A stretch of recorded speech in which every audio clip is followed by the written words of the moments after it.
The carriage lurched to a stop outside a house that no longer felt like home, and Charlotte Bennet gripped the edge of her seat as if the wood itself could steady her racing heart. Her father had not spoken a single word since they left the church steps an hour ago, and his silence frightened her more than shouting ever could. She knew, even before he opened his mouth, that something terrible was coming.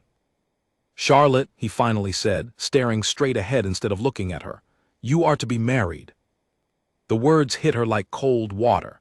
She waited for him to laugh, to say it was some strange joke meant to test her nerves, but his face remained still and pale. Outside, rain had begun to fall in thin, silver lines against the carriage window, blurring the world into gray streaks. "Married," she repeated, as though saying it aloud might make it less true.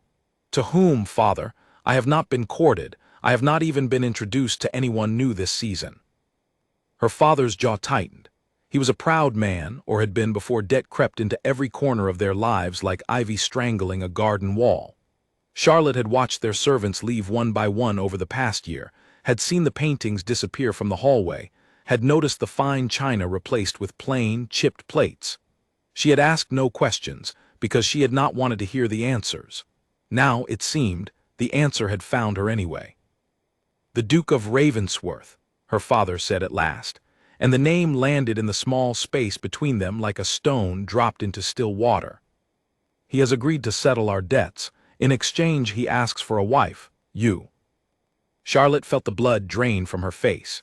She had heard of the Duke of Ravensworth the way one hears of a storm approaching from the sea, distant, powerful, and something to be feared rather than understood. He did not attend balls. He did not accept invitations. Some called him proud. Others, crueler in their gossip, called him heartless, cold as the stone halls he was rumored to wander alone at night. No one, as far as Charlotte knew, had ever seen him smile. "You cannot mean this," she whispered. "Father, you cannot simply hand me over to a stranger because his money is convenient." "I have no choice," he said, and for the first time his voice cracked, revealing the desperation he had hidden so carefully. "Without this marriage we lose everything, the house, your mother's jewelry, what little remains of it, your sister's dowry. Everything your grandfather built will be gone within the month. I am sorry, Charlotte, I am so sorry, but this is the only path left to us." She wanted to scream. She wanted to throw open the carriage door and run into the rain until her legs gave out beneath her, until the cold water washed away the terrible weight settling over her chest. Instead, she sat very still, her hands folded tightly in her lap, because that was what a proper young woman did when the world crumbled around her. She swallowed the scream and let it sink somewhere deep inside, where it would stay for a long time to come. "When?" she asked quietly. 3 weeks. 3 weeks. Not enough time to grieve the life she had imagined for herself, the quiet husband she might have chosen on her own terms, the small house filled with laughter and books and afternoon tea with people who loved her simply because they wanted to, not because a contract demanded it. 3 weeks to become a stranger's wife, a duchess in name only, bound forever to a man whose face she could not even picture. That night Charlotte lay awake staring at the ceiling of her childhood bedroom, listening to the rain tap gently against the glass. Her younger sister, Margaret, crept into the room sometime past midnight and climbed into bed beside her without a word, the way she had done since they were small children afraid of thunderstorms. Charlotte wrapped an arm around her and stared into the darkness, wondering what kind of man waited for her at the end of these 3 weeks. The days that followed blurred together in a strange rush of fittings and formalities. A seamstress arrived to measure Charlotte for a wedding gown far finer than anything she had ever worn, its silk so pale it seemed to glow faintly even in shadow. Letters were exchanged between her father and the Duke's solicitor, cold and businesslike, discussing terms and settlements as though Charlotte herself were simply another line item in a legal document. She was permitted no correspondence with the Duke directly. She was permitted no meeting before the wedding day. It was, her father explained apologetically, simply how such arrangements were handled among men of his standing. Charlotte spent long hours in the garden during those final weeks, sitting beneath the old oak tree where she had once carved her initials as a child, trying to imagine the future waiting for her. She pictured a cold, distant house filled with cold, distant rooms, and a husband who would regard her the way one regards a piece of furniture, useful, perhaps even valuable, but never truly seen. She pictured years of silence stretching ahead of her, broken only by the obligations of duty. The thought made her chest ache in a way she had no name for. Margaret found her there one afternoon, her eyes red from crying though she tried to hide it. "You do not have to pretend to be brave in front of me," Margaret said softly, settling onto the grass beside her sister. "I know you are frightened." "I am not frightened," Charlotte lied, though her voice wavered on the words. "I am simply adjusting to what must be." "That sounds like something Father would say." Margaret plucked a blade of grass and twisted it between her fingers. "You always told me that love should be chosen, not assigned. Do you remember? You said you would rather grow old alone than marry a man you did not know." Charlotte closed her eyes. "I remember. And now I understand that some choices are never truly ours to make," Charlotte said, and the bitterness in her own voice surprised her. She had not meant to sound so hollow, so resigned. But 3 weeks was not enough time to reconcile the girl who had once dreamed of choosing her own path with the woman who now had none. As the wedding day drew nearer, whispers about the Duke reached Charlotte through servants and distant acquaintances, each rumor stranger than the last. Some said he had lost his first wife under circumstances no one dared speak of plainly, and that grief had hardened him into the silent, brooding figure he had since become. Others claimed he had never loved at all, that his heart was simply built differently from other men's, incapable of warmth. A few, in hushed and almost fearful tones, suggested that something darker haunted the halls of Ravensworth Estate, though no one could say precisely what. Charlotte tried not to listen to any of it, knowing that fear fed on rumor the way fire fed on dry wood. Yet each whispered story added another brick to the wall of dread building steadily inside her chest, until she could hardly breathe without feeling its weight pressing against her ribs. The night before the wedding, her mother came to sit with her, something she rarely did, since illness had kept her mostly confined to her room for the better part of 2 years. She looked frail in the candlelight, her hands thin and pale as she reached for Charlotte's own. "I know this is not the life you dreamed of," her mother said quietly. "I know you had hoped for something softer, something chosen with your whole heart, but listen to me, Charlotte. A marriage that begins in duty does not have to end there. Your father and I barely knew one another when we wed, and yet I came to love him more deeply with each passing year. Sometimes the heart needs only a door left open, and time enough to walk through it." "And if the door never opens?" Charlotte asked, her voice barely above a whisper. "What if he is exactly the man the rumors describe, cold, closed, incapable of caring for anyone at all?" Her mother squeezed her hand. "Then you will still have survived it, my darling, and survival is its own kind of courage. But do not decide who he is before you have even met him. People are rarely as simple as gossip makes them seem." Charlotte wanted desperately to believe her mother's words, to hold on to some small flicker of hope, as she drifted into a restless, dream-tangled sleep that night.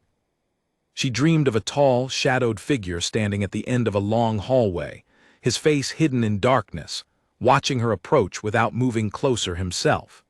She woke before she ever saw his face, her heart pounding, the gray light of dawn already creeping through her curtains. The morning of the wedding arrived far too quickly. Charlotte stood before the mirror as the seamstress fastened the final buttons of her gown, watching a stranger's reflection stare back at her. A young woman dressed in ivory silk, her dark hair swept into an elegant knot, her face composed into a calm she did not feel in the slightest. Margaret stood behind her, adjusting the delicate veil with trembling fingers, tears shining in her eyes despite her best efforts to hold them back. "You look beautiful," Margaret whispered. "I look terrified," Charlotte replied, managing a small, shaky laugh. "I only hope it does not show quite so plainly to everyone else."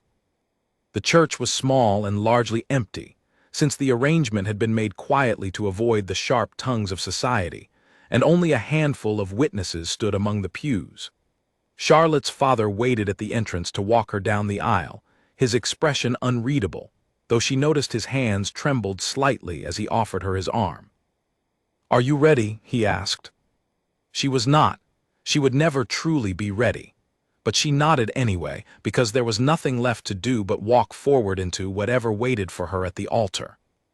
The doors opened, and sunlight spilled across the stone floor in a long golden path leading toward the front of the church. Charlotte kept her eyes fixed straight ahead as she walked, afraid that if she looked up too soon, her courage might abandon her entirely. It was only when she reached the altar and finally lifted her gaze that she saw him for the first time. The Duke of Ravensworth was taller than she had imagined, broad-shouldered and dressed in dark, impeccably tailored clothing that seemed to absorb the light around him rather than reflect it. His hair was a deep, almost black shade of brown, and his eyes, when they finally met hers, were a striking gray, sharp and watchful, though something flickered behind them that Charlotte could not quite name. He did not smile. He did not offer any greeting at all beyond a slight, formal incline of his head. She had expected coldness.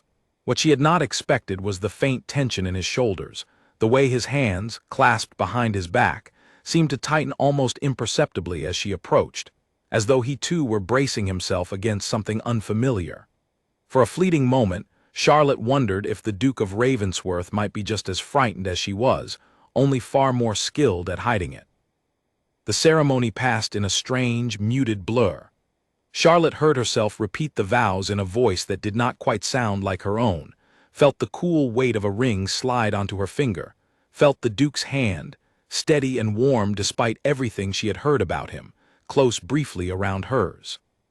When the priest finally pronounced them husband and wife, the Duke did not lean forward to kiss her, as tradition often demanded. Instead, he simply looked at her for a long, quiet moment, his expression unreadable, before offering her his arm to lead her from the church. "You may call me Edward," he said quietly as they stepped out into the pale afternoon light, the first words he had spoken directly to her since the ceremony began. His voice was low, measured, carrying none of the harshness she had braced herself to hear.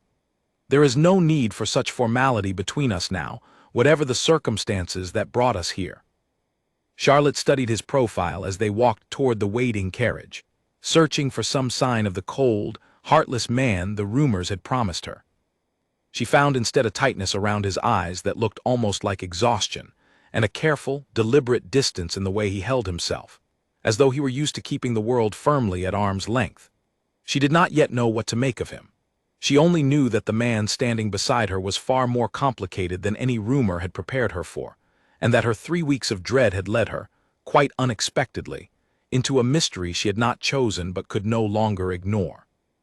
As the carriage pulled away from the church, carrying her toward a new life at Ravensworth Estate, Charlotte glanced once more at her husband. He was staring out the window, his jaw set, his hands resting motionless on his knees. And though neither of them spoke another word during the long ride ahead, Charlotte found herself wondering, for the first time since her father had spoken that terrible sentence in the carriage 3 weeks before, whether this marriage might hold something other than the cold, empty duty she had feared all along.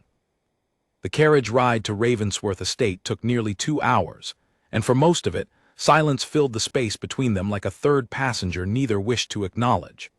Charlotte watched the countryside change outside her window, fields giving way to thicker woods, the road narrowing as it wound higher into hills she had never traveled before.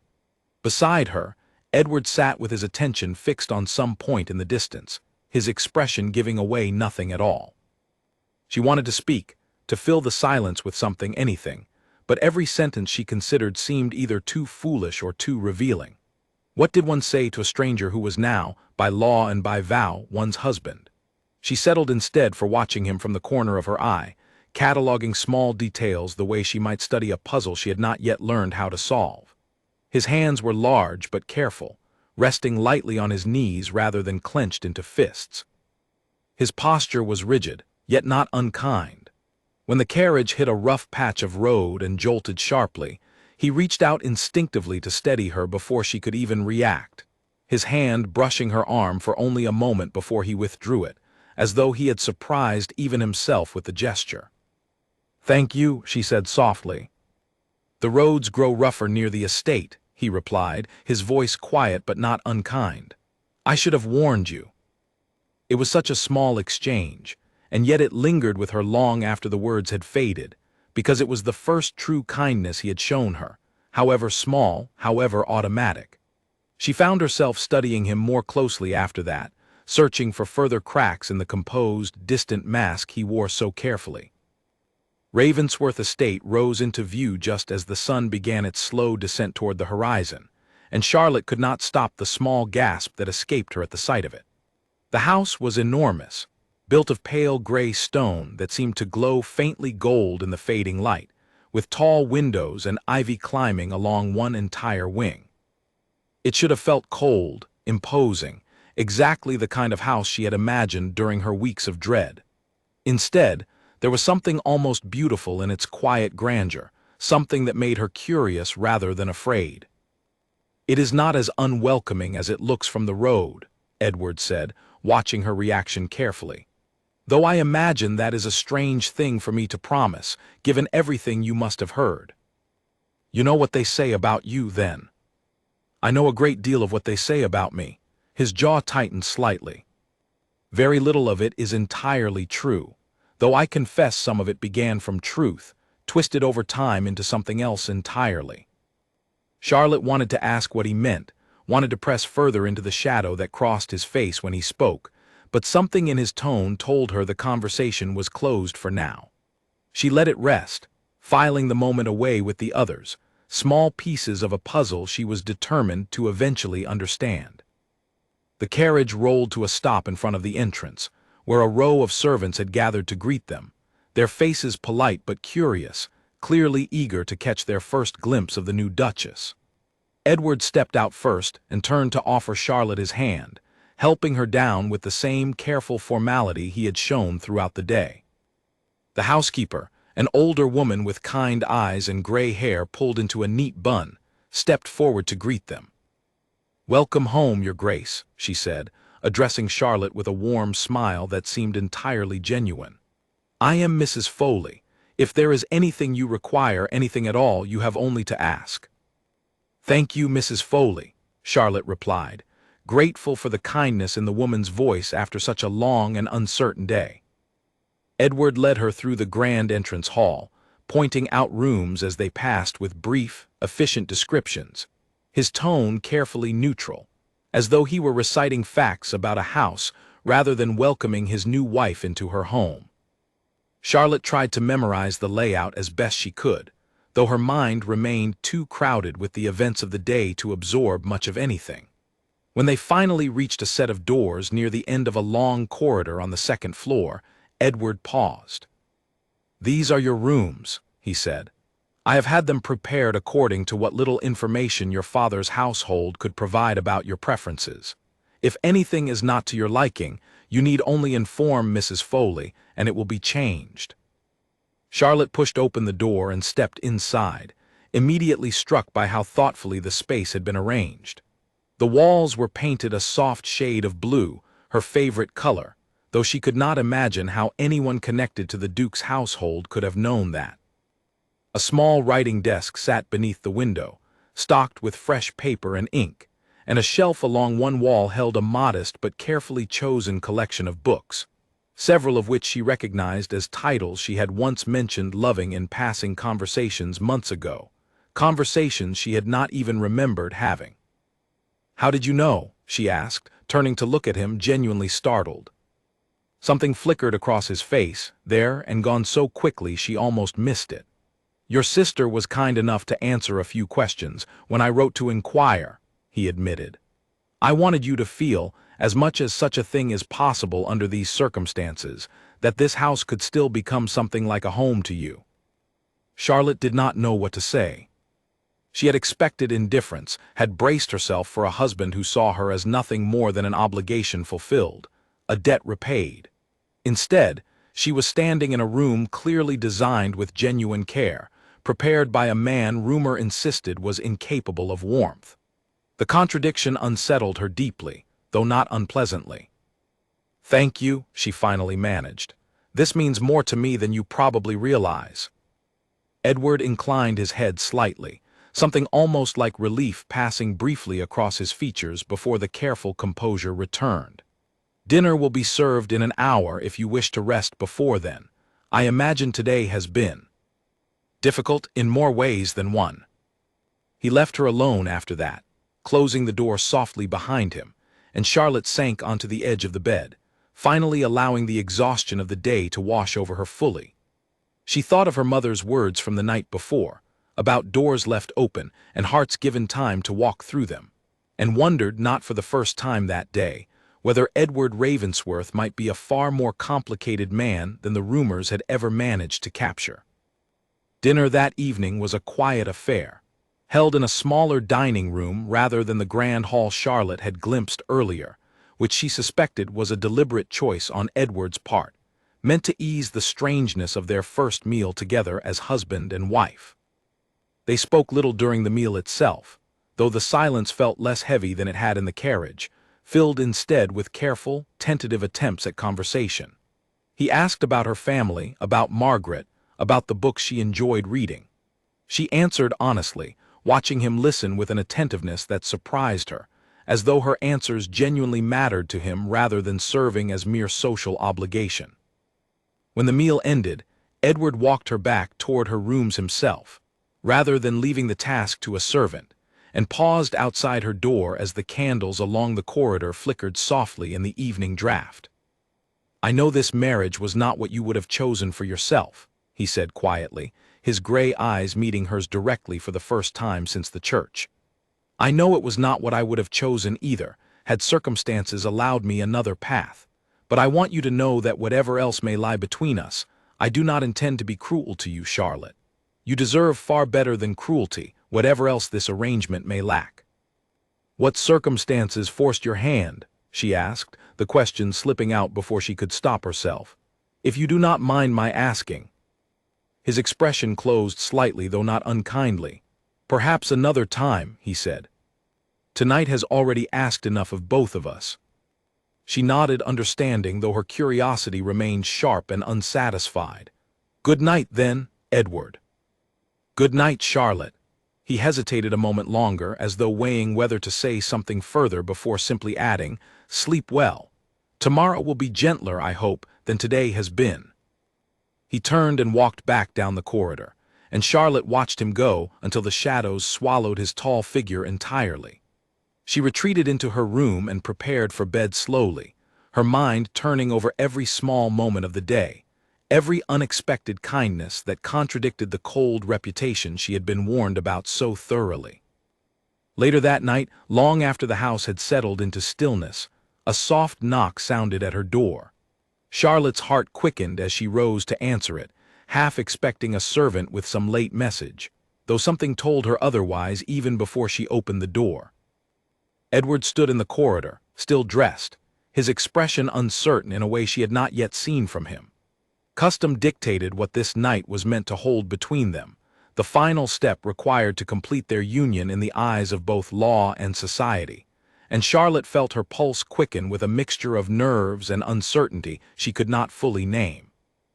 "I did not wish to assume anything," Edward said carefully, his voice low and steady despite the tension evident in his shoulders. "I know what tradition expects of us tonight, but I would never wish to make you feel as though you had no voice in this house, in this marriage, in anything that happens between us. So I am asking you plainly, Charlotte, and I will accept whatever answer you give me without question or resentment."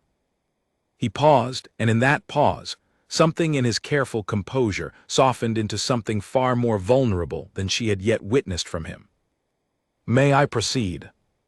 The question hung in the quiet corridor between them, simple and unadorned, yet it struck Charlotte with far more force than she could have anticipated. No one had asked her permission for anything since the moment her father first spoke the word "married" in that rain-streaked carriage weeks ago. She had been measured for gowns, negotiated over like property, moved from one life into another entirely without a single choice offered to her at any point along the way.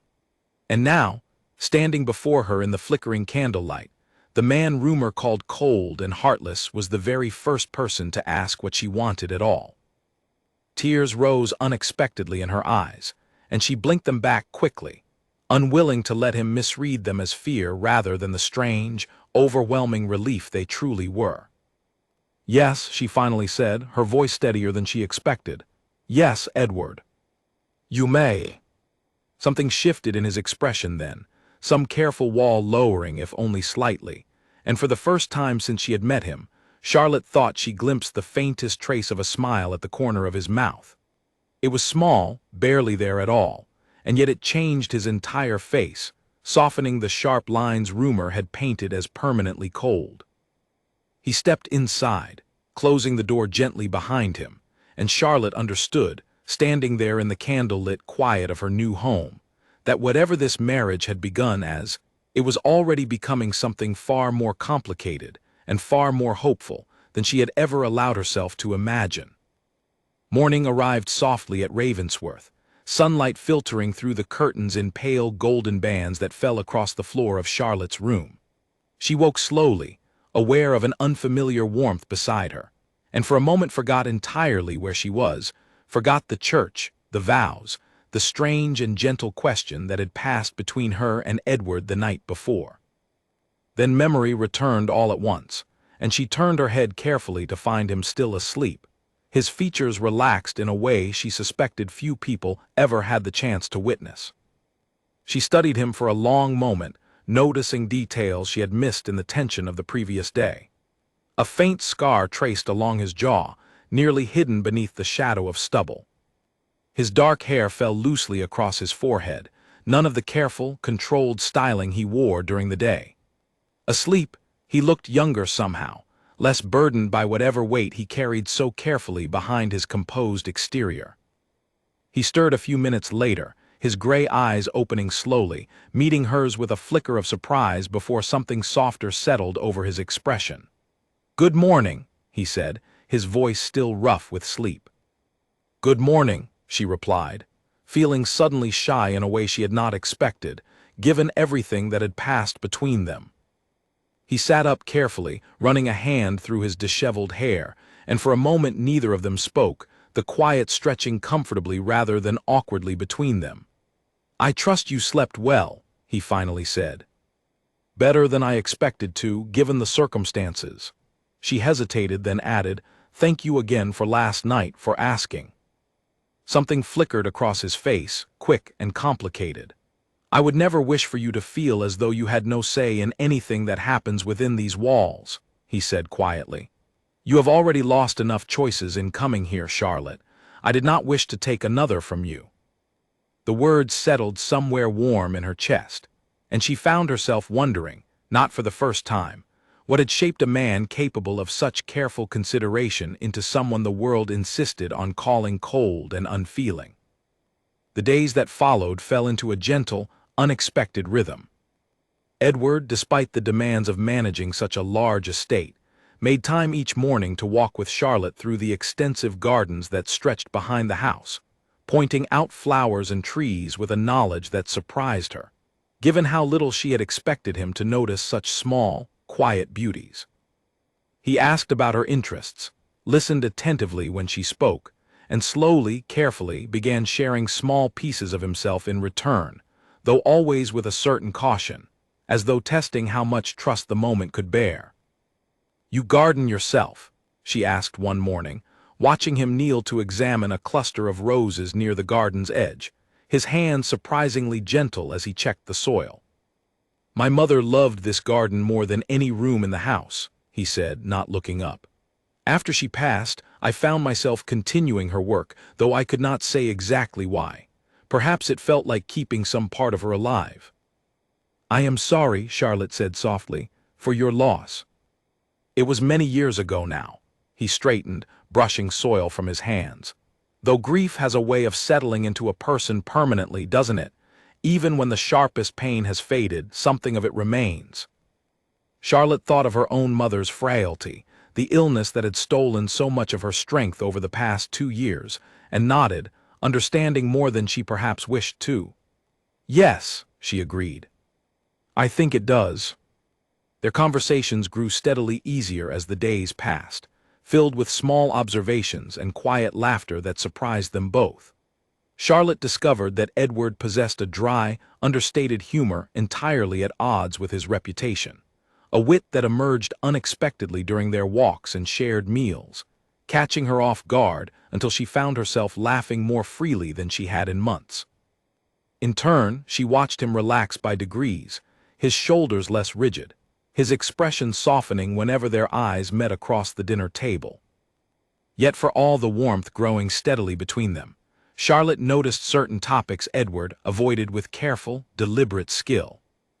Whenever conversation drifted too near his past, particularly anything concerning his first marriage, he redirected the subject smoothly, or fell into a silence so complete it discouraged further questions. She noticed, too, the way certain rooms in the house remained permanently closed, their doors locked, the servants exchanging quick, uneasy glances whenever anyone passed too near them. One afternoon, nearly 2 weeks into their marriage, Charlotte found herself wandering the east wing of the house alone while Edward attended to estate matters in his study.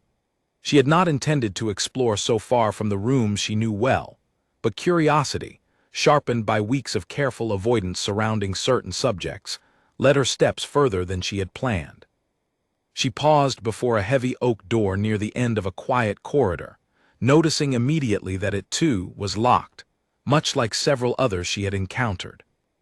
"Your Grace!" Mrs. Foley's voice startled her from behind, and Charlotte turned quickly, feeling oddly guilty despite having done nothing wrong. "Mrs. Foley, I apologize, I did not mean to wander so far." The housekeeper's expression softened, though something wary remained behind her kind eyes. "You need not apologize, Your Grace. This is your home now as much as anyone's." She glanced briefly at the locked door beside them. "That room belonged to the previous Duchess. His Grace has kept it closed since her passing. I do not believe anyone has entered it in nearly 4 years." Charlotte's breath caught slightly. "What happened to her, to the first Duchess?" Mrs. Foley's expression grew careful, guarded in a way that told Charlotte the housekeeper knew far more than she intended to share. "That is not really my story to tell, Your Grace. If you wish to know, I would encourage you to ask His Grace himself when he is ready to speak of it. These things take time to heal, even years later." Charlotte nodded, understanding the gentle refusal for what it was, though her curiosity only deepened as a result. She returned to her own rooms that afternoon with far more questions than answers, turning over everything she had learned and everything she had not, as she waited for Edward to finish his work for the day. That evening, over dinner, Charlotte found herself studying Edward more closely than usual, searching for some clue hidden beneath his composed exterior. He noticed her attention eventually, setting down his fork with a small, questioning smile. "You are watching me rather carefully tonight," he observed. "Have I grown a second head since this morning, or is something troubling you?" Charlotte hesitated, weighing whether to voice the question pressing against her thoughts. "I found the locked room in the east wing today," she admitted finally. "Mrs. Foley told me it belonged to your first wife." The warmth that had settled over Edward's features throughout dinner faded slightly, replaced by something more guarded, though not entirely closed. "Ah," he said quietly. "I suppose it was only a matter of time before you discovered it." "You do not have to tell me anything you are not ready to share," Charlotte said quickly, sensing the sudden tension gathering in his shoulders. "I did not mean to pry into something so painful." "No," Edward said, surprising her. "No, I think perhaps it is time you knew something of it, even if the whole truth must wait a while longer." He set down his napkin carefully, choosing his words with obvious deliberation. "Her name was Isabel. We married young, both of us barely more than children ourselves, our families arranging the match much as yours and mine arranged this one. I will not pretend I loved her the way songs and poems describe love, not at first. But over time, a fondness grew between us, something quiet and steady, if not the grand passion others might expect from a marriage." He paused, his gaze drifting toward the window, toward the darkening garden beyond. "She died 4 years ago, quite suddenly and quite young. The circumstances were difficult, painful in ways I have not yet found the words to fully explain even to myself. Grief made me withdraw from society almost entirely afterward, and in the silence that followed, rumor filled the space where explanation should have been. People are remarkably creative when given nothing but silence to work with. "You do not owe me the rest of the story tonight," Charlotte said gently, watching the careful control in his expression, the effort it clearly cost him to speak even this much. "But thank you for trusting me with what you have shared." Something like relief crossed his face, and he reached across the table, covering her hand briefly with his own, a small, unexpected gesture of gratitude that warmed her far more than she anticipated. "Thank you for not pressing further," he said quietly. "I promise you the rest, Charlotte, when I am able to give it properly. Some wounds simply need more time than others before they can bear examination, without reopening entirely." She nodded, accepting his words, though the mystery surrounding Isabel's death lingered in her thoughts long after dinner ended, weaving itself quietly into the growing tapestry of questions she held about the man she had married. Over the following days, Charlotte noticed subtle changes in Edward's demeanor whenever certain topics arose in conversation. A careful watchfulness that suggested old wounds still ran deep beneath his composed exterior. Yet despite the unresolved mystery surrounding his past, their bond continued to deepen in quiet, unexpected ways. He began seeking her opinion on estate matters, valuing her perspective in a manner that surprised the household staff, accustomed as they were to a master who kept his own counsel almost entirely. She, in turn, found herself genuinely caring for his well-being, noticing when exhaustion shadowed his eyes after long days spent managing tenant disputes or correspondence with distant relations, gently encouraging him to rest when he pushed himself too hard. One evening, nearly 3 weeks into their marriage, a fierce storm rolled across the countryside, rain lashing against the windows with a violence that rattled the glass in its frames. Charlotte found herself unable to sleep, the crashing thunder pulling old childhood fears from wherever she had buried them years ago. She rose eventually, pulling a shawl around her shoulders, and made her way quietly through the darkened corridors toward Edward's study, where a faint light still glowed beneath the door despite the late hour. She knocked softly before entering, finding him seated at his desk, a stack of papers before him entirely forgotten as he stared instead into the fire crackling in the hearth. He looked up as she entered, surprise quickly softening into something gentler. "You should be asleep," he said, though there was no reproach in his tone. "The storm," she admitted, feeling suddenly foolish. "It reminds me of a night long ago when I was very young. I could not sleep through it then either." He rose immediately, crossing the room to guide her toward the chair nearest the fire, settling a blanket around her shoulders with a tenderness that caught her entirely off guard. "Stay here a while then," he said softly. "The fire is warm, and I confess I find little comfort in solitary work tonight myself." They sat together in comfortable silence as the storm raged outside, the fire crackling gently between them, and slowly, without either of them quite planning it, conversation drifted into easier territory, filled with small stories from childhood, favorite memories, quiet dreams neither had voiced aloud to anyone in a very long time. Charlotte found herself laughing freely at a story Edward told about a disastrous childhood attempt to ride one of the estate's more temperamental horses, and watched, delighted, as genuine amusement lit his features, transforming him entirely from the cold, guarded figure rumor had painted so thoroughly. "You laugh beautifully," he said quietly, once her laughter had faded into a contented smile. "I do not think I realized how much I had missed hearing genuine laughter in this house until just now." Charlotte felt warmth spread through her chest at his words, something far deeper than simple pleasure at a compliment. "This house does not feel nearly so cold as I expected it to when I first arrived," she admitted. "I think perhaps I misjudged a great many things before I truly knew you."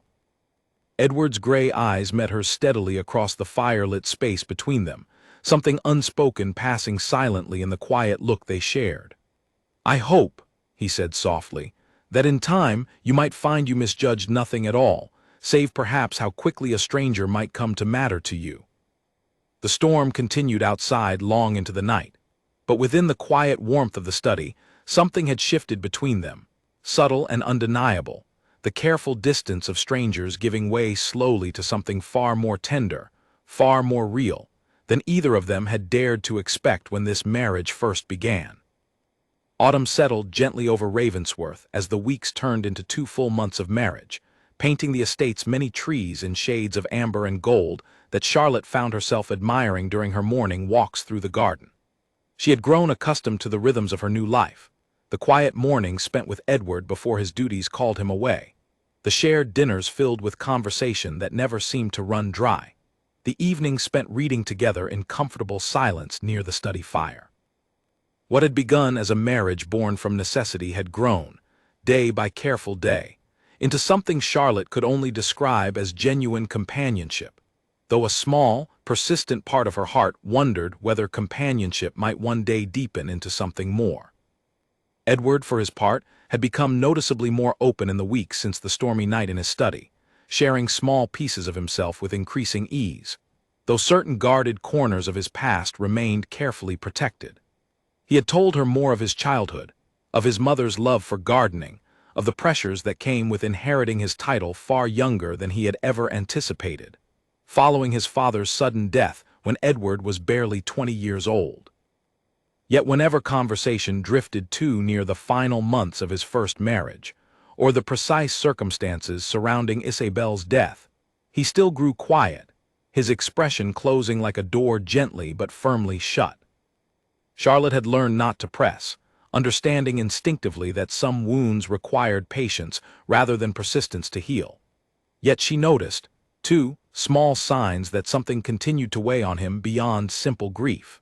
Certain letters arrived occasionally that darkened his mood for days afterward, delivered by a courier she did not recognize, their contents never shared with her despite the growing trust between them.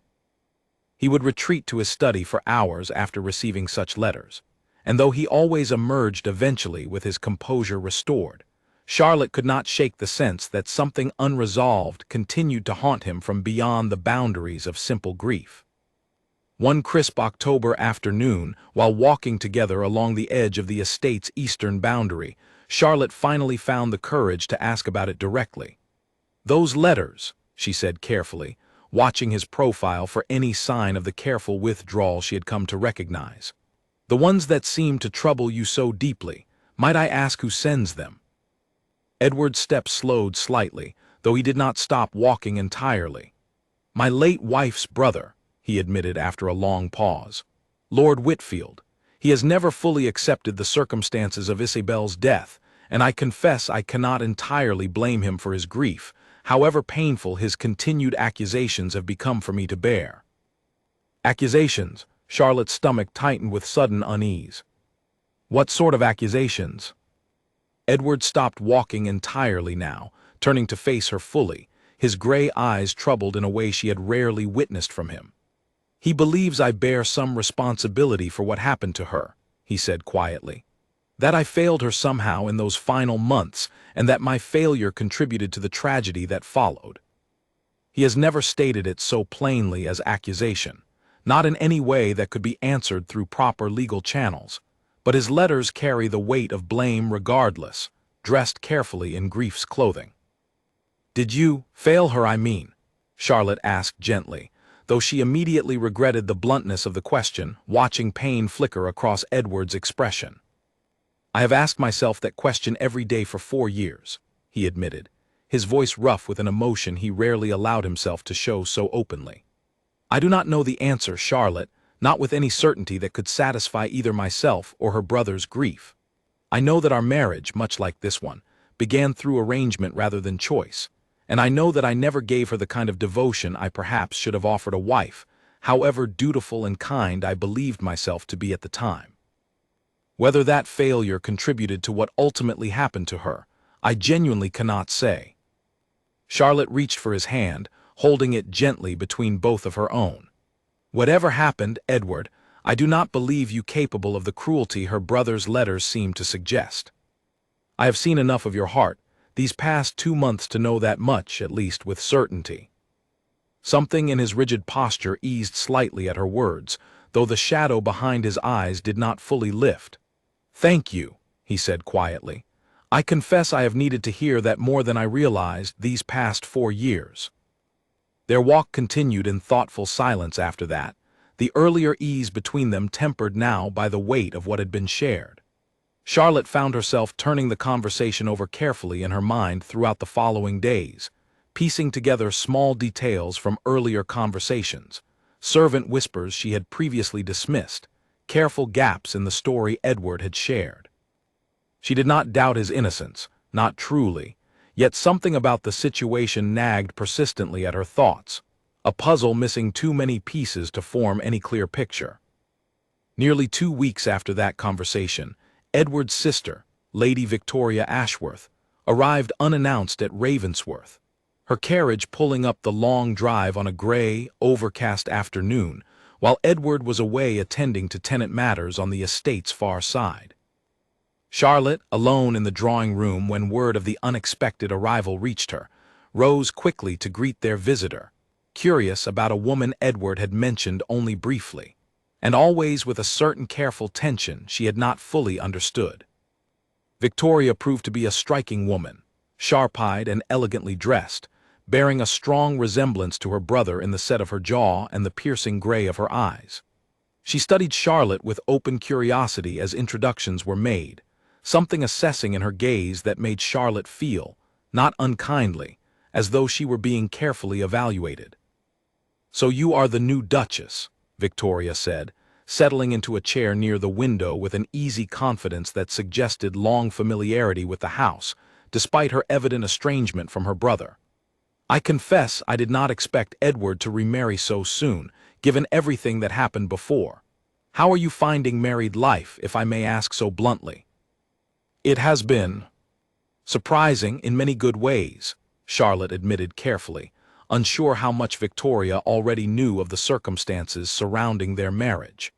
"Your brother has been far kinder than I anticipated, given everything I had heard before meeting him." Victoria's expression softened slightly, something like relief passing briefly across her sharp features. "I am glad to hear it. Edward deserves kindness, whatever the rumors might suggest otherwise.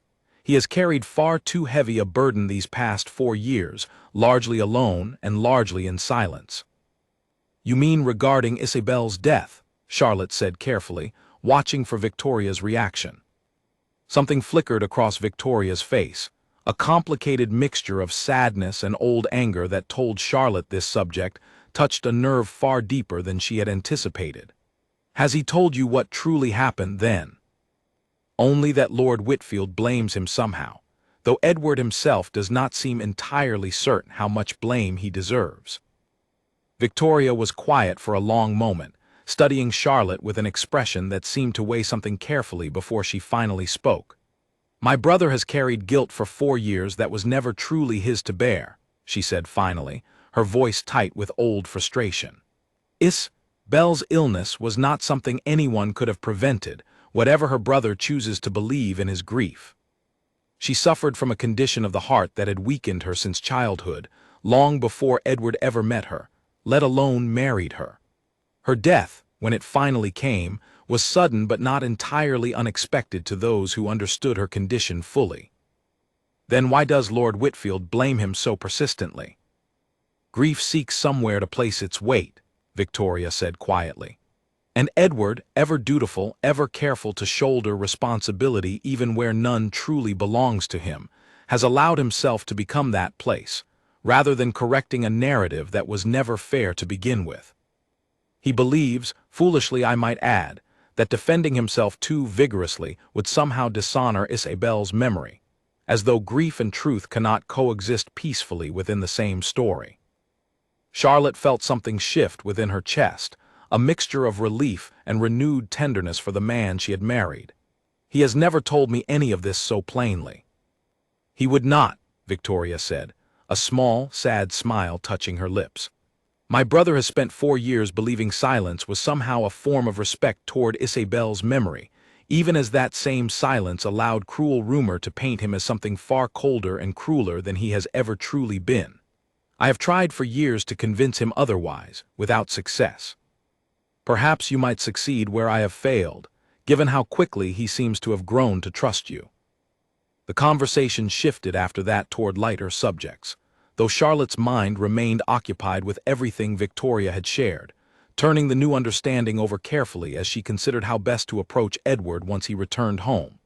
When his carriage finally arrived that evening, considerably later than expected, Charlotte met him at the entrance herself, watching surprise, then wariness, cross his features when he spotted Victoria's carriage still waiting in the drive. "Victoria is here," he said, more statement than question, his shoulders tensing visibly. "She came to see how I was faring," Charlotte said gently, taking his arm as they walked together toward the drawing room. "We had a rather illuminating conversation, Edward, about Isabel." He stopped walking abruptly, his expression guarded once more. "What did she tell you?" "The truth," Charlotte said softly, meeting his gaze steadily. "That Isabel's condition was never something you could have prevented or corrected, whatever guilt you have chosen to carry these past 4 years. That her brother's grief, however understandable, does not make his accusations fair or accurate." Something complicated passed across Edward's features, old grief mixing with something like relief at finally hearing the words spoken so plainly, so directly, by someone he trusted. "I have carried that guilt for so long," he admitted quietly, "that I hardly know how to set it down, even now, hearing you say what Victoria has tried to tell me for years." "Then perhaps," Charlotte said gently, reaching up to touch his face with careful tenderness, "you might allow me to help you carry it a little longer until you finally find the strength to release it entirely. You do not have to bear this alone anymore, Edward, not while I am here beside you." His eyes softened, something raw and grateful shining behind the gray depths as he covered her hand with his own, holding it gently against his cheek.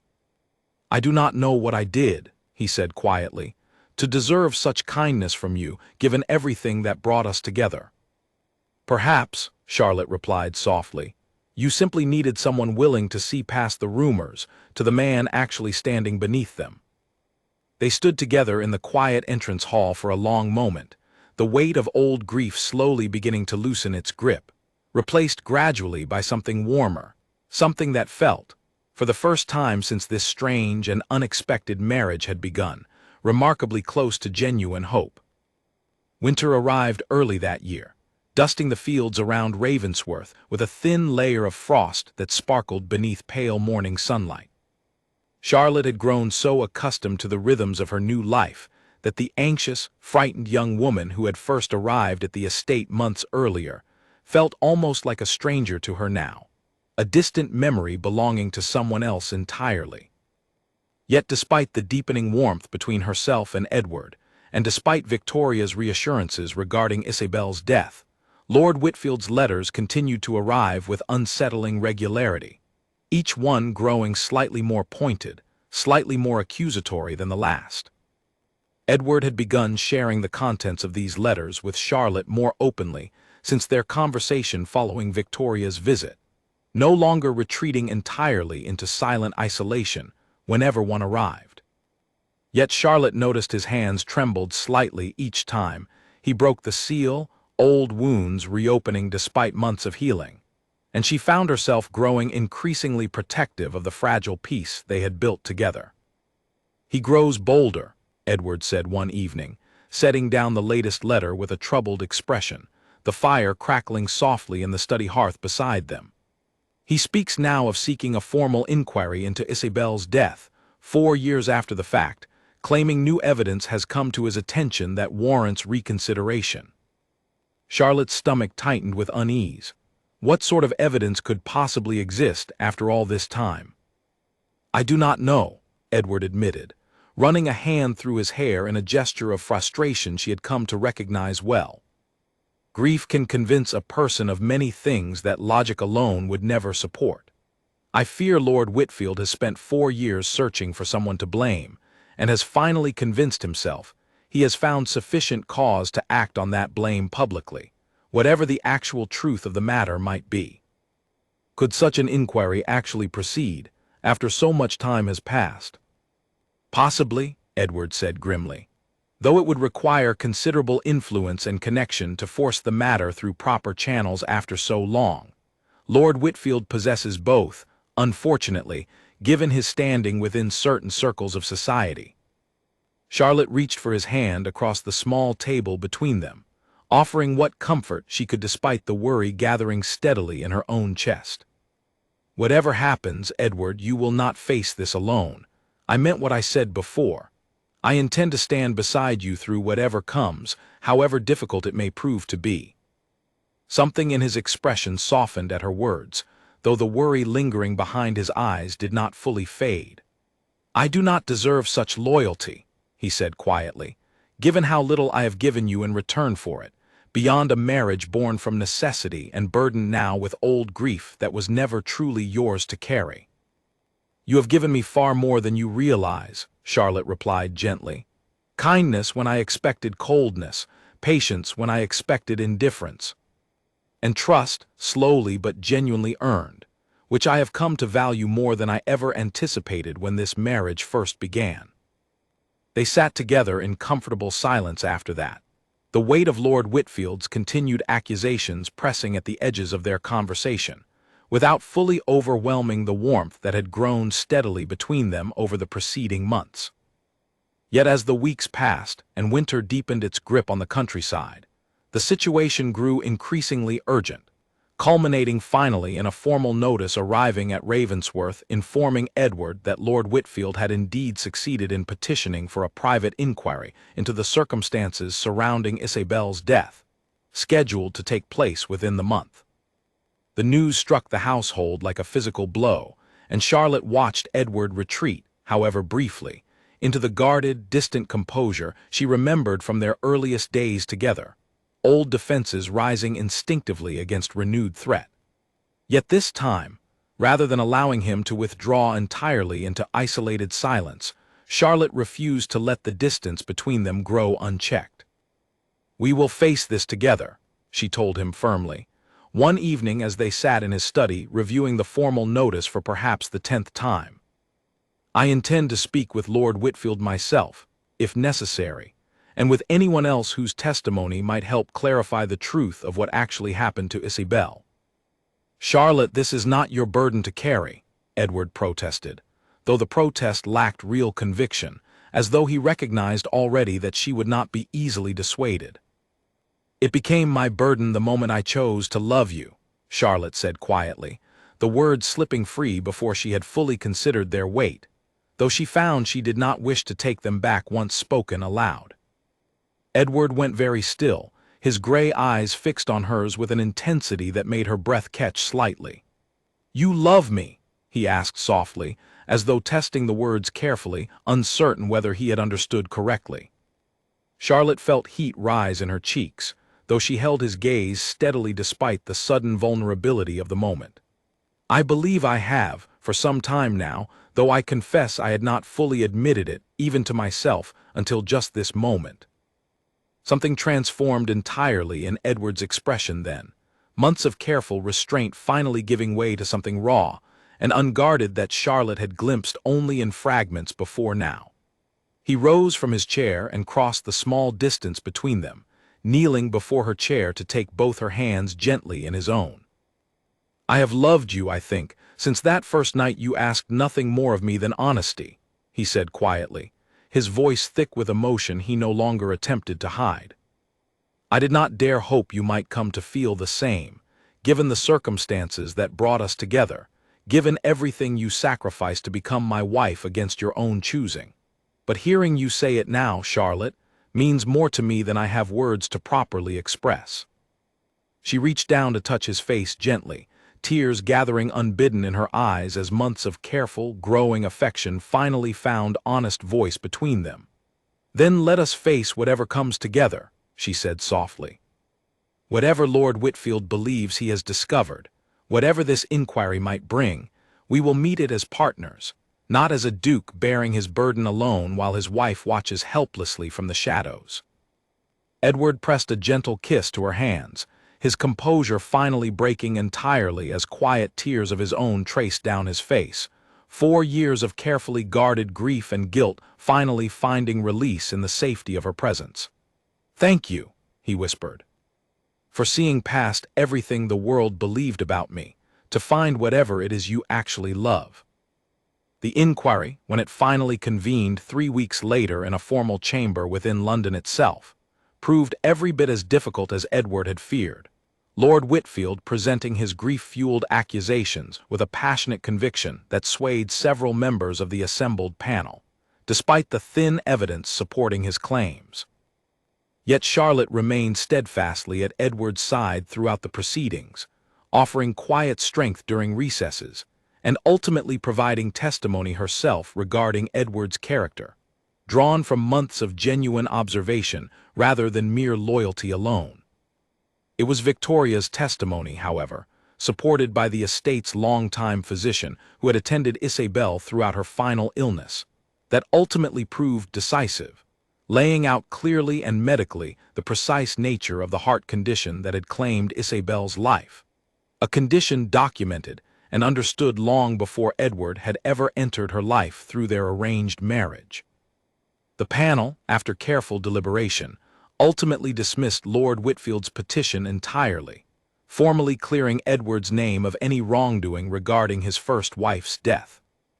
Lord Whitfield, confronted finally with clear medical evidence rather than the shadowy suspicion his grief had constructed over 4 long years, broke down entirely before the panel, years of misplaced blame finally collapsing under the weight of undeniable truth. Edward, watching the man's grief unravel before him, felt something within himself loosen as well, old guilt finally beginning to release its grip after 4 years of silent suffering. "I am sorry," Lord Whitfield said afterward, approaching Edward privately once the formal proceedings had concluded, his voice rough with exhaustion and shame.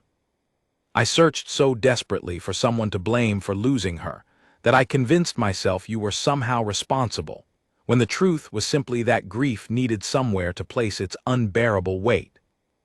"I understand grief better than you might realize," Edward replied quietly, extending his hand toward the other man in a gesture of genuine reconciliation. "I do not hold this against you, Lord Whitfield. We have both carried Isabel's loss far too long in far too much isolation from one another." The two men shook hands solemnly, 4 years of painful estrangement finally beginning to heal, and Charlotte, watching from nearby, felt her heart swell with quiet pride at the grace and compassion Edward extended even to the man who had caused him such prolonged suffering.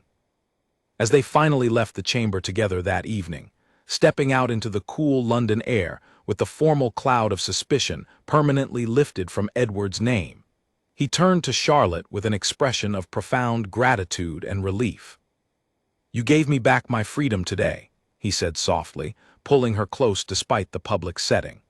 "Not merely from Lord Whitfield's accusations, but from 4 years of guilt I had carried entirely alone, until you arrived and refused to let me carry it any longer."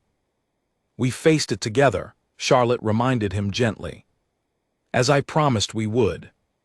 "Together," Edward repeated softly, the words settling between them with quiet, permanent significance, "is a promise I intend to keep for the rest of our lives, Charlotte, whatever challenges might yet come our way." The carriage ride back to Ravensworth felt entirely different from the tense, silent journey that had carried Charlotte away from her childhood home so many months before. Snow had begun falling gently across the countryside, blanketing the fields in soft white, and Charlotte found herself leaning comfortably against Edward's shoulder as the miles passed, the formal cloud of suspicion finally lifted from his name, their love for one another spoken openly and freely for the first time. Yet peace, they would soon discover, had not fully settled over their household, despite the successful conclusion of the inquiry. Word of the proceedings had spread quickly through London society, and while most received the news with sympathy for Edward's ordeal, a small, persistent undercurrent of gossip continued to circulate, fueled by someone Charlotte had not yet identified, someone with clear motive to keep suspicion alive regardless of the panel's official findings. The first sign of continued trouble arrived barely a week after their return home, in the form of an anonymous letter delivered to Charlotte's father, warning him cryptically that his daughter's marriage remained under scrutiny, and suggesting that further scandal might yet emerge to threaten the family's already fragile reputation. Charlotte's father, understandably alarmed, traveled immediately to Ravensworth to share the troubling correspondence, his earlier guilt over arranging the marriage resurfacing sharply in the face of this new threat. "Someone clearly wishes to see this marriage fail," Edward said grimly, examining the letter carefully in his study, while Charlotte and her father looked on with matching expressions of concern. "The handwriting is disguised, but the knowledge contained within suggests someone with intimate access to details of the recent inquiry, details not widely shared beyond the formal panel itself." "Who would wish such harm upon you both?" Charlotte's father asked, his brow furrowed with worry. "Surely Lord Whitfield's grief has been sufficiently addressed by the panel's findings." "Whitfield, I believe, is finally at peace," Edward said thoughtfully. "This feels different somehow, more calculated than grief alone would typically produce." Charlotte, turning the mystery over carefully in her mind, found herself recalling small, uneasy observations from recent months that she had previously dismissed as insignificant. "Edward," she said slowly, "what of your cousin, Percival, was it not? You mentioned once that he stood to inherit the title, should something happen to prevent your own line from continuing." Something shifted in Edward's expression, thoughtful consideration replacing his earlier confusion. "Percival," he repeated slowly. "I confess I had not considered him seriously, though you raise a fair point. He has always resented standing so close to inheritance, only to watch it slip further away with each passing year I remain both titled and unmarried until recently." "Could he have influenced Lord Whitfield's original accusations?" Charlotte asked. "Encouraged the old grief to fester into something more actionable?" Edward's jaw tightened. It would explain a great deal if true. "Percival has always possessed a talent for manipulation dressed carefully in concern, and he certainly maintains connections within the same social circles as Lord Whitfield." The suspicion, once raised, proved difficult to dismiss entirely, and over the following days, Charlotte and Edward began quietly investigating the matter further, discreetly questioning household staff and estate connections who might possess useful information regarding Percival's recent activities and associations. What they discovered proved deeply troubling.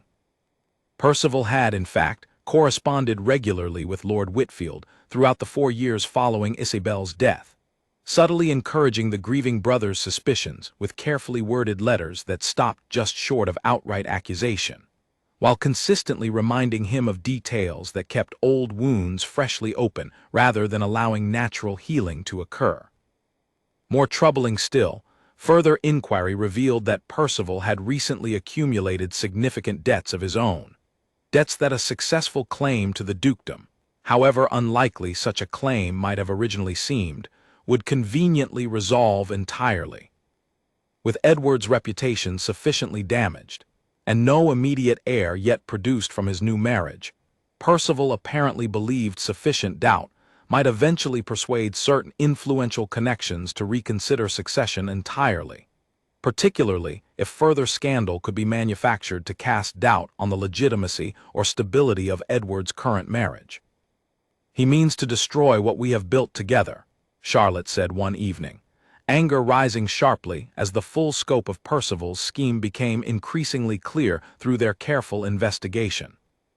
"Not merely to inherit the title, but to unravel everything good that has grown between us, simply to serve his own selfish ambitions."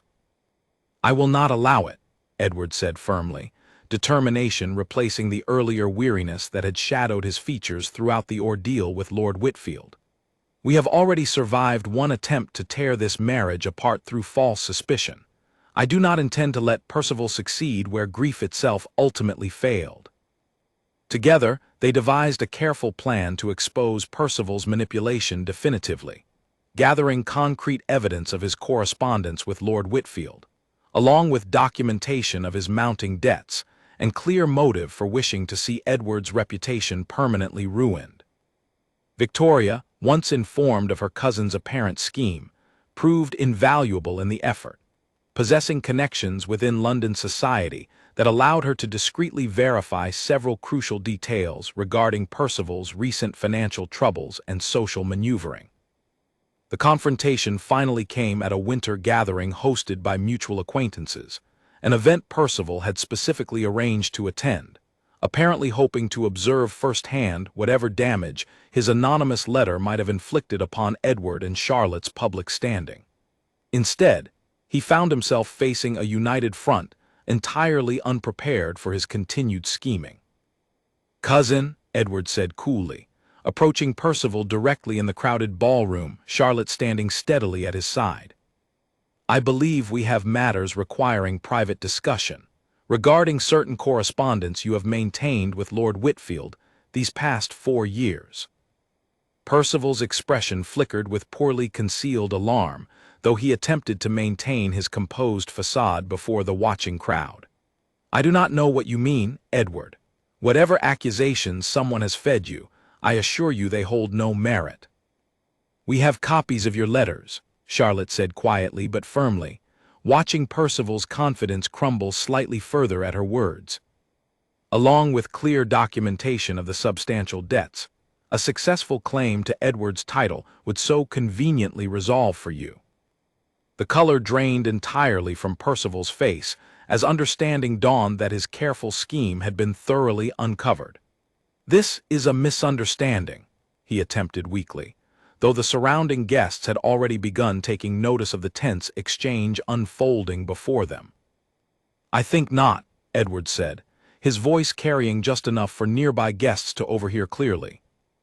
"I think you have spent 4 years quietly encouraging Lord Whitfield's grief toward accusation, hoping desperately that sufficient scandal might eventually clear your path toward inheritance you have no legitimate claim to, given my continued health and my recent, very legitimate marriage." Percival, recognizing the impossibility of maintaining his innocence before such damning, carefully assembled evidence, and before an audience already whispering with growing understanding of his betrayal, finally abandoned all pretense of denial. "You have always had everything," he hissed quietly, bitterness finally breaking free of his careful composure. "The title, the estate, and now apparently even genuine happiness, while I have watched my own circumstances grow increasingly desperate with each passing year, forever standing just outside the privilege you take entirely for granted. Whatever grievances you harbor against circumstances of birth," Edward replied evenly, though sympathy flickered briefly behind his controlled expression, "they do not excuse manipulating a grieving man's suffering for your own selfish gain, nor threatening the happiness my wife and I have worked so hard to build together." The scandal that followed Percival's public exposure proved swift and thorough. London society, quickly turning against a man revealed to have so calculatedly manufactured suffering for personal advantage. Percival, his reputation destroyed, and his schemes laid bare before the very society he had hoped to impress, ultimately fled to the continent shortly afterward, his ambitions toward the dukedom permanently and thoroughly extinguished. Lord Whitfield, learning of Percival's manipulation, sought Edward out personally once more, extending a deeper apology than before, understanding now fully how his own grief had been so calculatedly exploited by someone he had trusted as a sympathetic confidant during his darkest period of mourning. The two men, already beginning reconciliation following the inquiry's resolution, found their bond strengthened further by this shared understanding of having both been victims of Percival's selfish scheming. As winter deepened around Ravensworth, and the immediate threat to their happiness finally resolved entirely, Charlotte found herself reflecting on how far she and Edward had traveled together since that first frightened carriage ride so many months before. What had begun as a marriage born entirely from desperate necessity had weathered grief, false accusation, and calculated betrayal, emerging not weakened by these trials, but strengthened, their bond tested and proven genuine through fire rather than merely assumed through convenient circumstance. "I never imagined," Edward said one quiet evening, as they sat together near the study fire, snow falling softly outside the frosted windows, "that a marriage beginning in such difficult circumstances could grow into something this precious to me. You have given me more than love, Charlotte. You have given me back my own life, freed finally from guilt and suspicion that had shadowed me for years before you ever arrived." "And you," Charlotte replied softly, resting her head against his shoulder as the fire crackled warmly beside them. "Have given me a home filled with genuine love, exactly the kind of love I once feared this arrangement could never provide. I think perhaps we have both received far more than either of us dared hope for when this journey first began." Edward pressed a gentle kiss to the top of her head, contentment settling over him in a way that felt entirely new after years of carefully guarded isolation. "Whatever challenges may yet come our way," he said quietly, "I find myself facing them now without fear, knowing you will stand beside me through whatever storms life chooses to send our direction." "Always," Charlotte promised softly, and in the warm firelight of that quiet winter evening, the promise settled between them with the permanence of a vow far deeper than any spoken before a church altar months earlier. A vow born not from duty or necessity, but from genuine, hard-won love. Spring returned to Ravensworth with a gentleness that felt, to Charlotte, like the entire estate was exhaling after months of held tension, the gardens bursting slowly back into color as the last traces of winter frost melted away from the fields. She spent her mornings once more walking among the flowering beds Edward's mother had first planted decades earlier, though now Edward joined her more often than not, his duties as Duke allowing greater flexibility now that the shadows of scandal and false accusation had finally lifted entirely from their household. Their marriage, tested so thoroughly by grief, suspicion, and calculated betrayal over the preceding months, had settled into something Charlotte could only describe as deeply, comfortably certain. Gone entirely was the careful, guarded distance that had once characterized their earliest days together. In its place had grown a partnership built on genuine trust, one where Edward no longer hesitated to share his thoughts and struggles openly, and where Charlotte felt fully free to offer her own opinions and concerns without fear of overstepping boundaries that no longer truly existed between them. Yet even amid this hard-won peace, Charlotte found herself increasingly aware of society's continued curiosity regarding their unusual marriage, whispers still occasionally circulating about the arrangement's unconventional beginnings, though now largely softened into admiration rather than the suspicious scrutiny that had once surrounded them.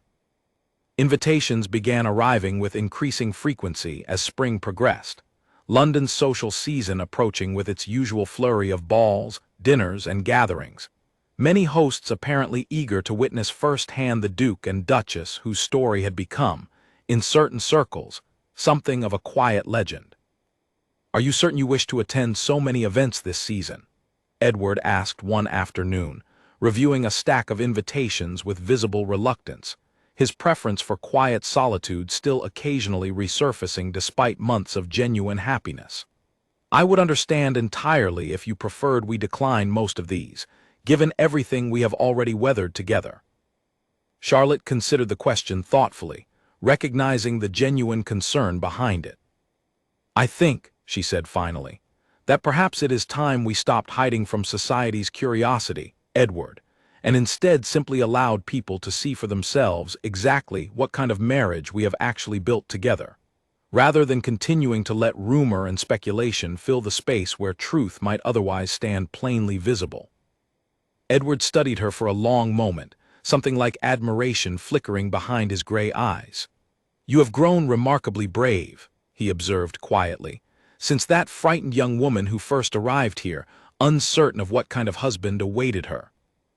"I had a very patient teacher," Charlotte replied with a soft smile, reaching to squeeze his hand affectionately. "One who taught me, quite unexpectedly, that courage often looks like simply choosing honesty, even when silence would prove far easier."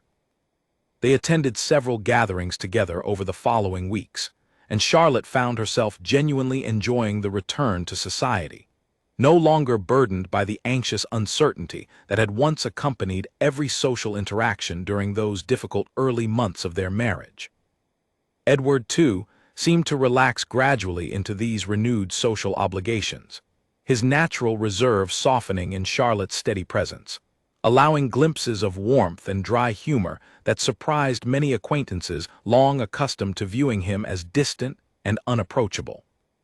It was during one such gathering, a garden party hosted by an old family friend of Edward's mother, that Charlotte found herself drawn into conversation with several other young wives, their curiosity about her marriage evident though considerably kinder than the harsh gossip that had once circulated so freely.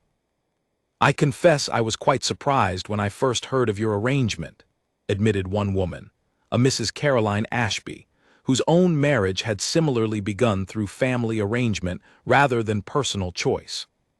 "Given everything whispered about the Duke before your marriage, I did not expect such an obvious happiness between you both." "Rumor rarely captures the full truth of any person," Charlotte replied thoughtfully, glancing across the garden to where Edward stood in quiet conversation with several gentlemen, his posture relaxed, his expression open in a way that would have seemed entirely foreign to her during those first uncertain days of their marriage. "I have learned that lesson perhaps more thoroughly than most, these past months." "How did it happen then?" another woman asked curiously, her tone gentle rather than intrusive. "This transformation from arranged obligation into what appears, quite plainly, to be genuine devotion." Charlotte considered the question carefully, memory drifting back through the many small moments that had gradually built the foundation of her marriage into something far stronger than mere duty alone. "It began," she said finally, "with a single question, asked with far more consideration than I had any right to expect from a stranger circumstances had forced upon me. From there, I suppose, it simply grew, one small kindness at a time, until kindness itself became something far deeper than either of us initially anticipated." The women around her exchanged thoughtful glances, several nodding with quiet understanding, as though Charlotte's simple explanation somehow captured something essential about the nature of genuine partnership that extended well beyond her own particular circumstances. The conversation drifted afterward into lighter subjects, though Charlotte found herself carrying the exchange's warmth with her for the remainder of the afternoon, grateful for how far she and Edward had traveled since those anxious early weeks of uncertainty. As the garden party drew toward its close, Edward found his way back to Charlotte's side, offering his arm as they prepared to depart. "You seem to be enjoying yourself," he observed, genuine pleasure evident in his voice as they walked together toward their waiting carriage. "I was simply sharing our story with some curious new acquaintances," Charlotte replied, smiling up at him.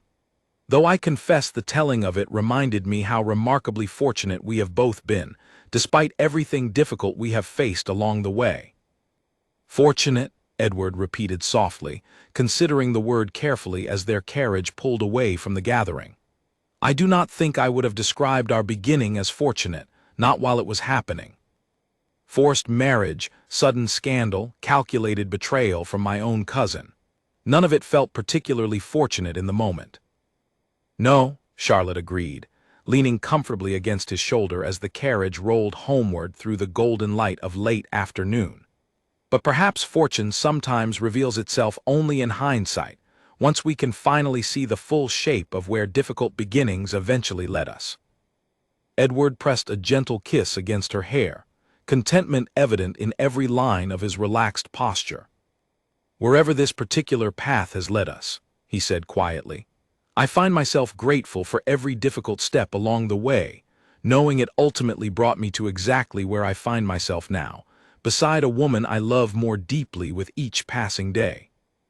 Their conversation drifted into comfortable silence as the carriage continued its journey back toward Ravensworth, the estate's familiar silhouette rising gradually into view against the softening evening sky. Charlotte found herself thinking, not for the first time, about her mother's gentle words from that anxious night before her wedding, about doors left open and hearts given sufficient time to walk freely through them. She had not fully believed those words then, frightened as she was by the uncertain future awaiting her. Now, months later, she understood their wisdom completely, having watched a marriage born entirely from desperate necessity transform, through patience and genuine care, into something far more precious than she had ever dared imagine possible. That evening, as they sat together near the study fire following a quiet dinner, Edward turned to her with an expression she had not quite seen before, something between nervousness and quiet determination. "I have been considering something," he said carefully, "these past several weeks, though I confess I have hesitated to voice it properly until now." "What is it?" Charlotte asked, curiosity piqued by the unusual uncertainty in his normally composed demeanor. "I wish to host a ball," Edward said finally, "here at Ravensworth, something we have not done since long before Isabel's passing. I wish to formally introduce you to society not merely as my wife, but as the woman who has given me back my life entirely, and I wish to do so in a manner that leaves absolutely no doubt in anyone's mind regarding the genuine nature of what we have built together." Charlotte felt warmth spread through her chest at his words, touched deeply by the significance of what he proposed. "I would love nothing more," she said softly, reaching for his hand across the small space between their chairs. "Then it shall be done," Edward said, something like genuine excitement lighting his features as he began already considering the arrangements such an event would require. "I intend to make it an occasion society will remember for years to come, Charlotte, one that finally, permanently closes the chapter of doubt and rumor that once surrounded us, replacing it entirely with celebration of everything genuine we have built together since." As plans for the ball began taking careful shape over the following weeks, Charlotte found herself increasingly aware of how completely her circumstances had transformed since that frightened carriage ride so many months before. The arranged marriage she had once dreaded as a sentence to be endured had become, through patience, honesty, and hard-won trust, the very center of a life far richer and more genuinely fulfilling than she had ever dared imagine for herself, back when duty alone seemed the only promise this union could ever hold. The night of the ball arrived with a clear, star-filled sky stretching above Ravensworth, the great house glowing warmly from every window as carriages began arriving steadily along the long drive from early evening onward. Charlotte stood before her mirror as her maid put the final touches on her gown, a deep sapphire blue that Edward himself had specifically requested, remembering, as he so often did now, small preferences she had mentioned only once, months earlier, during one of their quiet evening conversations. Margaret had traveled from home to attend the celebration, and she stood now behind Charlotte, adjusting the delicate necklace at her sister's throat with careful, practiced fingers, tears of happiness shining in her eyes as she studied her sister's reflection in the mirror. "You look radiant," Margaret said softly. "Nothing at all like the frightened bride who left home nearly a year ago." "I feel entirely different," Charlotte admitted, smiling gently at her own reflection, hardly recognizing the confident, genuinely happy woman staring back at her. "I could not have imagined that terrible day in the carriage that I would ever feel this settled, this loved, within a marriage that began through such desperate necessity." "Love finds its way through the strangest beginnings sometimes," Margaret observed, squeezing her sister's shoulder affectionately. "I am so very glad it found its way to you, Charlotte, however unlikely the path first seemed." A soft knock sounded at the door, and Charlotte turned to find Edward waiting in the corridor, dressed in formal evening attire that suited his tall, broad-shouldered frame remarkably well. He stopped short at the sight of her, something like wonder crossing his features as he took in the full picture of his wife prepared for the evening ahead. "You are breathtaking," he said quietly, crossing the room to take her hands gently in his own. "I do not believe I have ever seen anything quite so beautiful in all my years." "You are rather biased, given the circumstances," Charlotte replied with a teasing smile, though warmth flooded through her at his obvious sincerity. "Perhaps," Edward acknowledged, "though I believe even the most objective observer downstairs tonight would struggle to disagree with my assessment." He offered her his arm, his expression growing more serious as he continued. "Are you ready? Tonight marks something significant for us both, I think, a final closing of old doubts and the beginning of whatever future we choose to build together from this point forward." "I am ready," Charlotte said firmly, taking his offered arm with genuine confidence. "I have been ready for quite some time now, I believe, though it has taken us both this long to fully arrive at this particular moment together." They descended the grand staircase together as the ball formally began, guests gathering below to watch their arrival with evident curiosity and admiration. the assembled crowd representing much of London's most prominent society, many of whom had followed the dramatic events of the preceding months with considerable interest. Whispers of admiration rather than suspicion followed the couple, as they moved gracefully through the crowd, greeting guests with warmth that felt entirely genuine, rather than the careful, guarded formality Edward had once been known for throughout society. As the evening progressed, filled with music, dancing, and genuine celebration, Charlotte found herself repeatedly drawn into warm conversations, with guests eager to express their admiration for the resilience and devotion the couple had demonstrated throughout their difficult first year together. Lord Whitfield attended as well, his presence itself a quiet testament to how thoroughly reconciliation had healed the old wounds between himself and Edward, the two men now sharing an easy camaraderie that would have seemed impossible mere months before. Near midnight, as the orchestra paused between dances, Edward requested a brief moment of the assembled guests' attention, drawing Charlotte gently to his side as conversation gradually quieted throughout the grand ballroom. "I wish to say a few words," he began, his voice carrying easily through the attentive crowd, "about my wife and about this past remarkable year we have shared together."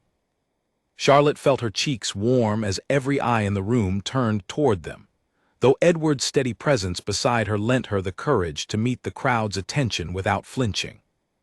"Many of you knew me, before this past year, as a man closed off entirely from genuine connection," Edward continued, his gaze sweeping thoughtfully across the assembled guests. "Grief and false accusation had convinced me that isolation offered the only safe path forward, that trust, once broken by tragedy and betrayal, could never truly be rebuilt again.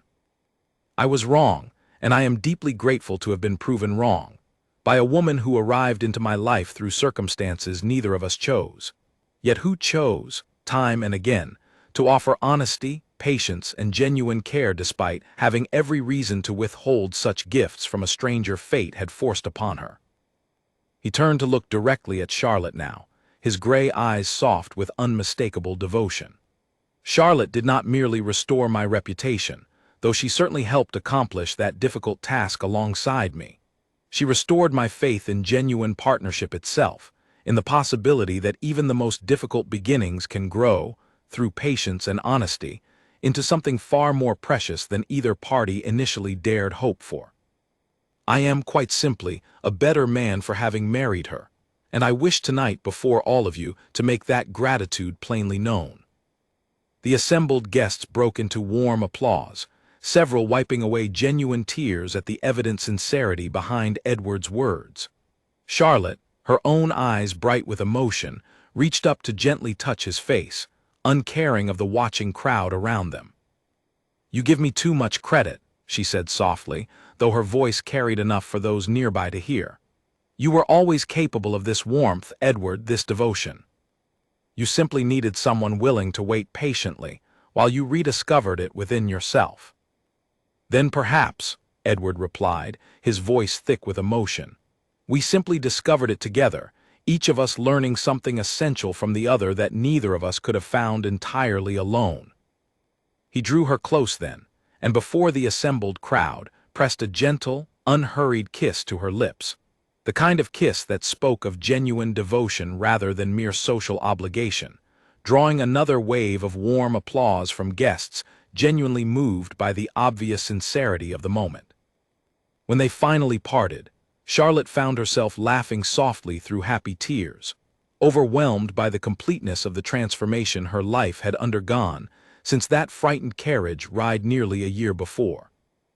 The orchestra resumed shortly afterward, and Edward led Charlotte onto the dance floor for the evening's next dance, the assembled guests gradually joining them as conversation and celebration resumed throughout the grand ballroom.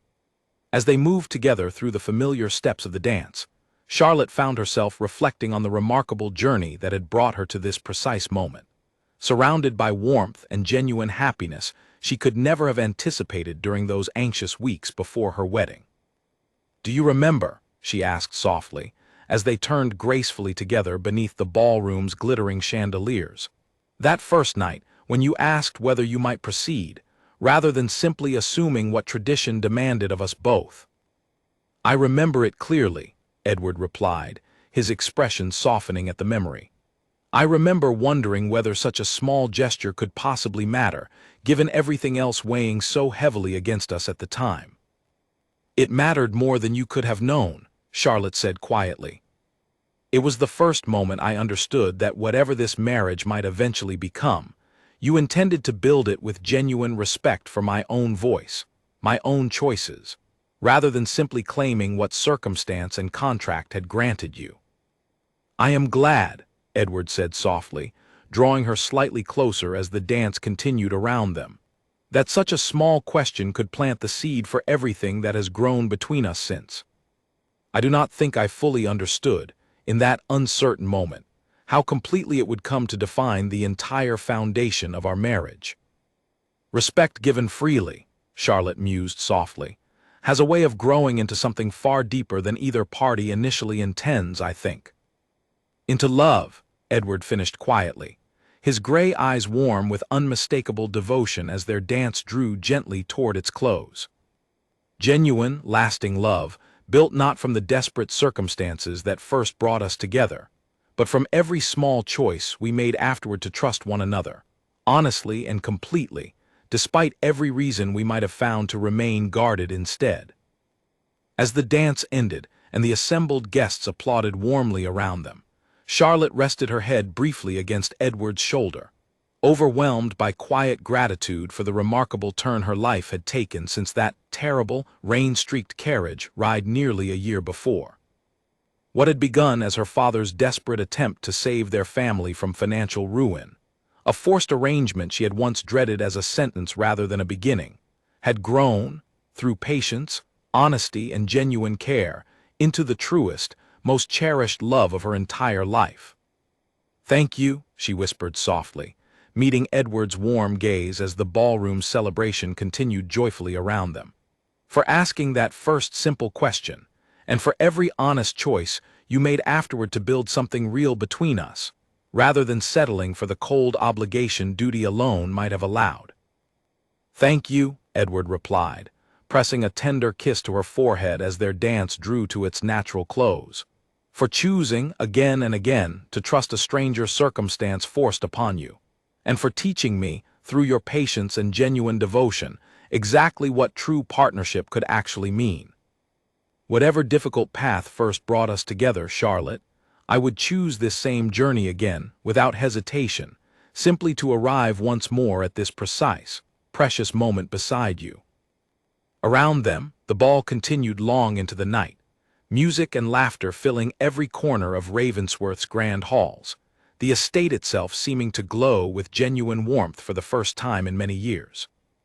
And as Charlotte and Edward moved together through the remaining hours of celebration, surrounded by friends, family, and society, finally convinced of the genuine devotion binding them together, both understood clearly that whatever difficult beginning had first brought them to this point, the love they now shared had become entirely, permanently their own, chosen freely and cherished deeply, exactly as true partnership always should be. 2 years passed at Ravensworth, each season folding gently into the next, and the estate that had once felt cold and unfamiliar to Charlotte had long since become simply, completely, home.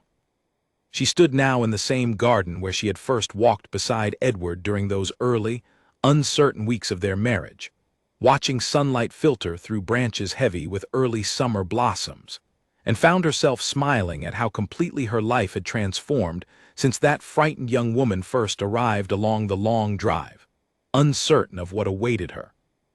A small, delighted laugh drew her attention toward the garden path, where a little girl with dark curls and bright gray eyes chased unsteadily after a butterfly drifting between the flowering beds. Their daughter, Rose, had arrived the previous autumn, filling the halls of Ravensworth with a warmth and joy that Charlotte suspected the old house had not known in many long years. Edward emerged from the house moments later, watching their daughter's determined pursuit with open affection, before crossing the garden to join Charlotte where she stood. "She grows more like you each day," Edward observed, slipping an arm gently around Charlotte's waist as they watched Rose finally abandon her butterfly chase in favor of examining a cluster of daisies with fierce, small-child concentration. That same stubborn curiosity, refusing to accept anything without investigating it thoroughly herself first. I rather think she inherited that particular trait from both of us equally, Charlotte replied, laughing softly as she leaned comfortably into her husband's embrace. Though I confess I am grateful, she seems to have inherited your patience alongside my curiosity, rather than my occasional impatience paired with your reserve. Their life together had settled into a rhythm neither had dared imagine possible during those anxious early months following their arranged marriage. Edward's estate flourished under careful management. His relationship with tenants and neighboring families strengthened considerably by the genuine warmth Charlotte had helped draw forth from beneath his once guarded exterior. Victoria visited regularly now, her relationship with her brother fully restored, often bringing her own young children to play alongside Rose in the very gardens where Edward himself had once played as a child under his mother's careful guidance. Lord Whitfield, too, remained a welcome presence in their lives, his friendship with Edward having grown steadily over the intervening years into something genuinely warm, the old wounds of grief and misplaced blame having healed completely into mutual respect and understanding. He often remarked, during his visits, how remarkable it seemed that such painful beginnings could ultimately produce such lasting, genuine happiness for everyone involved, himself included, having finally found peace regarding his sister's passing after so many years of misdirected suffering. Charlotte's own family had flourished as well in the years since her marriage, her father's debts long since settled through Edward's generous assistance, delivered always with careful discretion to preserve her father's remaining dignity. Margaret had married the following spring, a gentle, kind gentleman she had chosen entirely for herself, their courtship blossoming naturally over the months following Charlotte's own wedding, proof perhaps that happiness, once it found its way into a family, had a tendency to spread generously among those it touched. On quiet evenings, after Rose had been settled into sleep by her devoted nursemaid, Charlotte and Edward often found themselves once more in his study, the same room where their marriage had first begun its slow, careful transformation from obligation into genuine partnership. The fire crackled warmly between them now, much as it had during that fierce storm so many years before, though the anxious uncertainty of those early days had long since given way to comfortable, settled contentment. "Do you ever think," Charlotte asked one such evening, curled comfortably against Edward's side as they watched the flames dance gently in the hearth, "about how different our lives might have become had you not asked that simple question our first night together?" Edward considered the question thoughtfully, his fingers gently tracing patterns along her arm as he thought. "I imagine we might have eventually found our way toward genuine affection regardless," he said finally, "though perhaps the path would have proven considerably longer and more difficult, without that first small foundation of trust established so early between us." "I think you underestimate the significance of that moment," Charlotte replied softly. "It taught me immediately and clearly that whatever else this marriage might demand of me, you intended to treat my voice, my choices, my very personhood, as something worthy of genuine consideration rather than simple ownership. Everything good that grew between us afterward, I believe, traces its roots back to that single, simple question." "Perhaps," Edward acknowledged, pressing a gentle kiss to the top of her head. "Though I would argue the true foundation was built not merely by that single question, but by everything you chose to offer in response to it, again and again, throughout every difficult trial we subsequently faced together. Your patience during my grief, your courage during Lord Whitfield's accusations, your steady presence during Percival's betrayal. Each choice you made to trust rather than withdraw built something far stronger than any single question could accomplish alone." Charlotte smiled softly at his words, recognizing the truth within them even as she treasured the memory of that first, pivotal moment that had set everything else eventually in motion. "I suppose," she said, "we built it together then, one honest choice at a time, neither of us capable of creating something so lasting entirely alone. Together, Edward agreed, the familiar word carrying now the full weight of years spent proving its truth through both joy and genuine hardship. Exactly as I promised you, that evening after the inquiry finally concluded.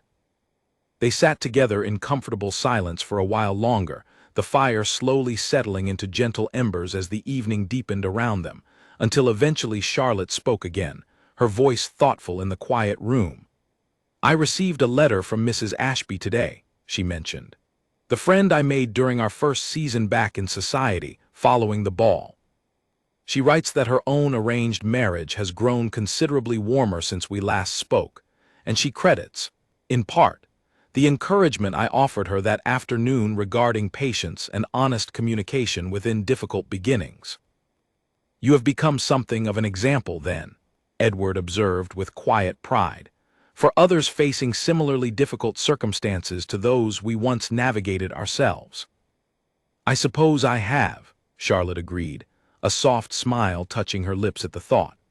"Though I confess I never anticipated, that terrible day my father first spoke of this arrangement, that our story might eventually offer comfort or hope to anyone else facing similar uncertainty. I thought only of survival then, of simply enduring whatever fate had decided for me." "And now?" Edward asked softly, watching her with quiet affection. "Now," Charlotte said, turning to meet his gaze fully, warmth and genuine contentment shining clearly in her expression, "I understand that survival was never truly the point at all. What we built together, Edward, through patience and honesty and genuine care for one another despite every difficult circumstance working against us, became something far greater than mere survival. It became a genuine, lasting love, chosen freely by us both, again and again, through every single test that circumstance placed before us." Edward drew her close then, pressing a tender, unhurried kiss to her lips that spoke of years of hard-won devotion, rather than the uncertain formality that had once characterized their very first days together.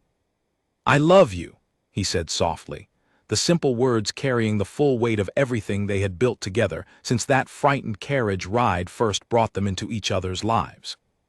"Not out of duty, not out of obligation, but simply because you, Charlotte, are the truest partner I could ever have hoped to find, however unlikely the path that first brought us together."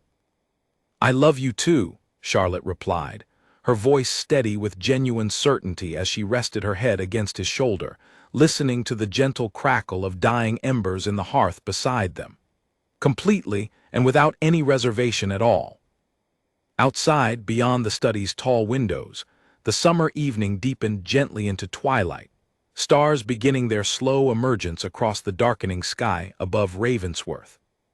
Somewhere upstairs, their daughter slept peacefully, secure in a home filled with genuine warmth and devotion, rather than the cold, dutiful obligation Charlotte had once feared would define her entire married life.